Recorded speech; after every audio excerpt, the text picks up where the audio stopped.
Nos gustaba la casa porque, aparte de espaciosa y antigua, hoy que las casas antiguas sucumben a la más ventajosa liquidación de sus materiales, guardaba los recuerdos de nuestros bisabuelos, el abuelo paterno, nuestros padres y toda la infancia.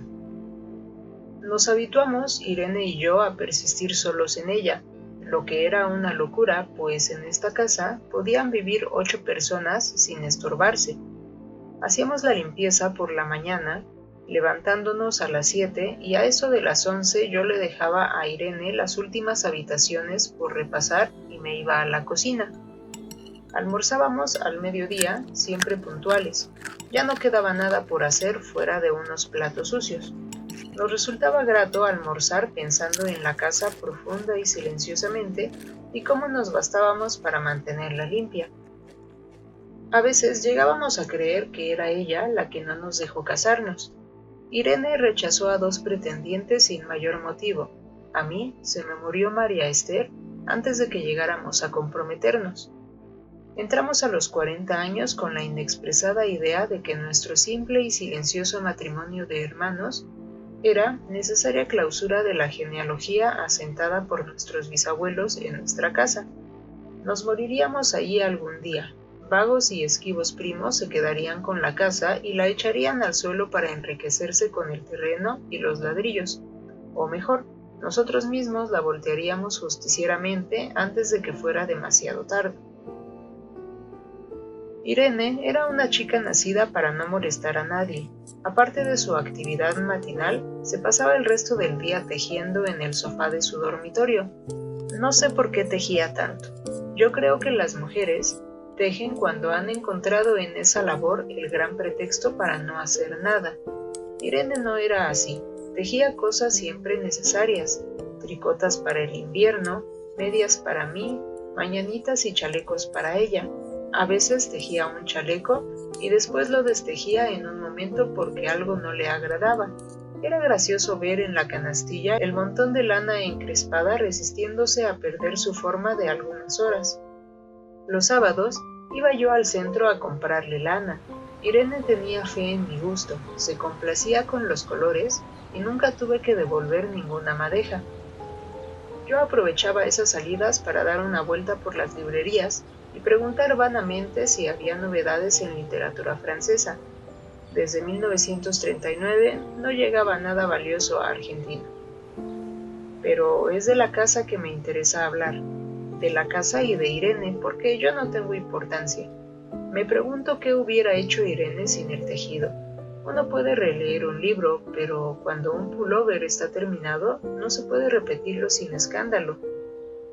Un día encontré el cajón de abajo de la cómoda de alcanfor lleno de pañoletas blancas, verdes, lila. Estaban con naftalina apiladas como en una mercería.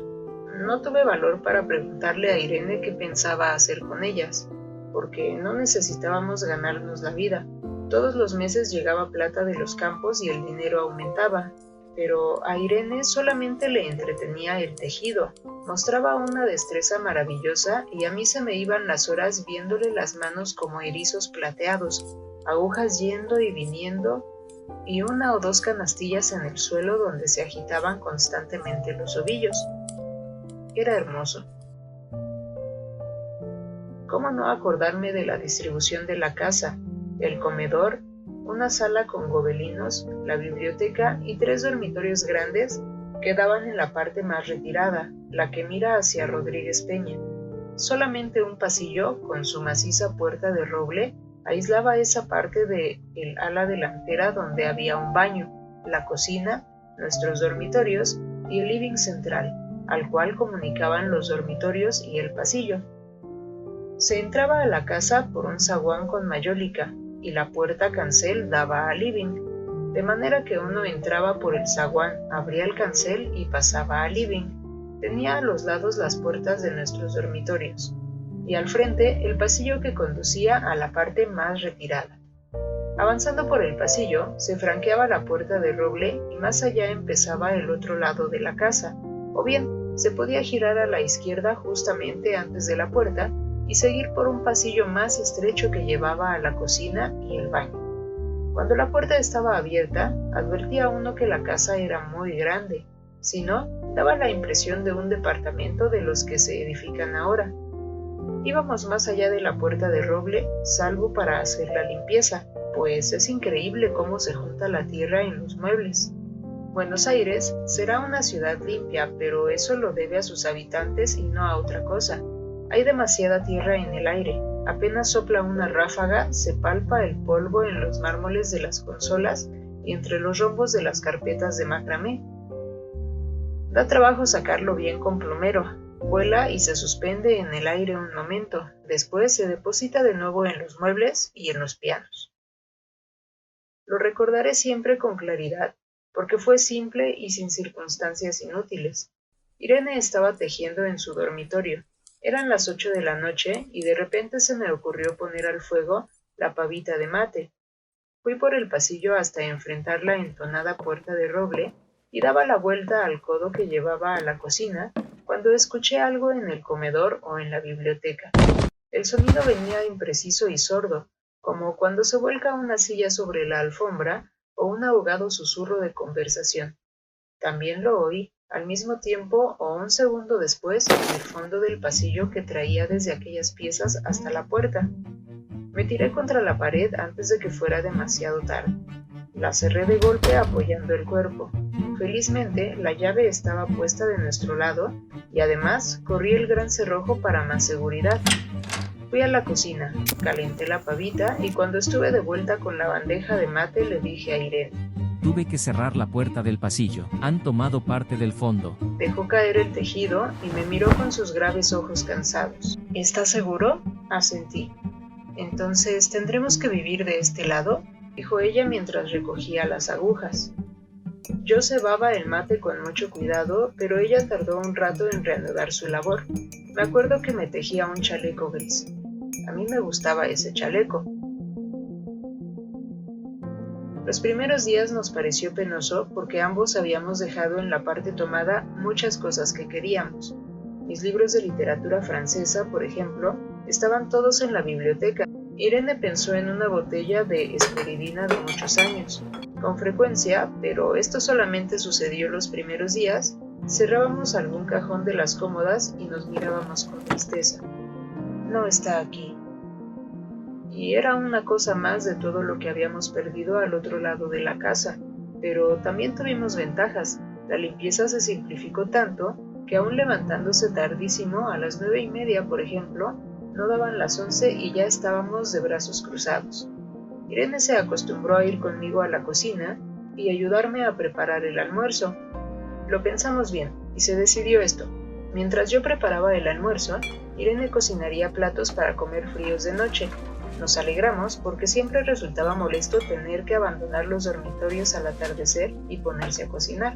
Ahora nos bastaba con la mesa en el dormitorio de Irene y las fuentes de comida fiambre. Irene estaba contenta porque le quedaba más tiempo para tejer. Yo andaba un poco perdido a causa de los libros, pero para no afligir a mi hermana, me puse a revisar la colección de estampillas de papá, y eso me sirvió para matar el tiempo. Nos divertíamos mucho, cada uno en sus cosas, casi siempre reunidos en el dormitorio de Irene, que era más cómodo. A veces ella decía: «Fíjate este punto que se me ha ocurrido, ¿no se te figura un trébol?». Un rato después, era yo el que le ponía ante los ojos un cuadradito de papel para que viera el mérito de algún sello de Eupen y Malmedy. Estábamos bien, y poco a poco empezamos a no pensar. Se puede vivir sin pensar. Cuando Irene soñaba en alta voz, yo me desvelaba enseguida. Nunca pude habituarme a esa voz de estatua o papagayo, voz que viene de los sueños y no de la garganta. Irene decía que mis sueños consistían en grandes sacudones que a veces hacían caer el cobertor. Nuestros dormitorios tenían el living de por medio, pero de noche se escuchaba cualquier cosa en la casa. Nos oíamos respirar, toser, y presentíamos el ademán que conduce a la llave del velador, los mutuos y frecuentes insomnios. Aparte de eso, todo estaba callado en la casa. De día eran los rumores domésticos, el roce metálico de las agujas de tejer, un crujido al pasar las hojas del álbum filatélico. La puerta de roble, creo haberlo dicho, era maciza, En la cocina y el baño, que quedaban tocando la parte tomada, nos poníamos a hablar en voz más alta o Irene cantaba canciones de cuna. En una cocina hay demasiados ruidos de loza y vidrios para que otros sonidos irrumpan en ella. Muy pocas veces permitíamos allí el silencio, pero cuando tornábamos a los dormitorios y al living, entonces la casa se ponía callada y a media luz. Hasta pisábamos despacio para no molestarnos. Yo creo que era por eso que de noche, cuando Irene empezaba a soñar en alta voz, me desvelaba enseguida. Es casi repetir lo mismo, salvo las consecuencias. De noche siento sed y antes de acostarnos le dije a Irene que iba hasta la cocina a servirme un vaso de agua. Desde la puerta del dormitorio, que ya tejía, oí el ruido de la cocina. Tal vez en la cocina o tal vez en el baño, porque el codo del pasillo apagaba el sonido. A Irene le llamó la atención mi brusca manera de detenerme, y vino a mi lado sin decir palabra. Nos quedamos escuchando los ruidos, notando claramente que eran de este lado de la puerta de roble, en la cocina y el baño, o en el pasillo mismo donde empezaba el codo casi al lado nuestro. No nos miramos siquiera. Apreté el brazo de Irene y la hice correr conmigo hasta la puerta cancel sin volvernos hacia atrás. Los ruidos se oían más fuerte, pero siempre sordos a espaldas nuestras. Cerré de un golpe el cancel y nos quedamos en el zaguán. Ahora no se oía nada. Han tomado esa parte. El tejido le colgaba de las manos y las hebras iban hasta el cancel y se perdían debajo. Cuando vio que los ovillos habían quedado del otro lado, soltó el tejido sin mirarlo. ¿Tuviste tiempo de traer alguna cosa? No, nada. Estábamos con lo puesto. Me acordé de los 15,000 pesos en el armario de mi dormitorio, pero ya era tarde. Como me quedaba el reloj pulsera, vi que eran las 11 de la noche. Rodé con mi brazo la cintura de Irene. Yo creo que ella estaba llorando, y salimos así a la calle. Antes de alejarnos tuve lástima. Cerré bien la puerta de entrada y tiré la llave en la alcantarilla. No fuera que a algún pobre diablo se le ocurriera robar y se metiera en la casa, a esa hora y con la casa tomada.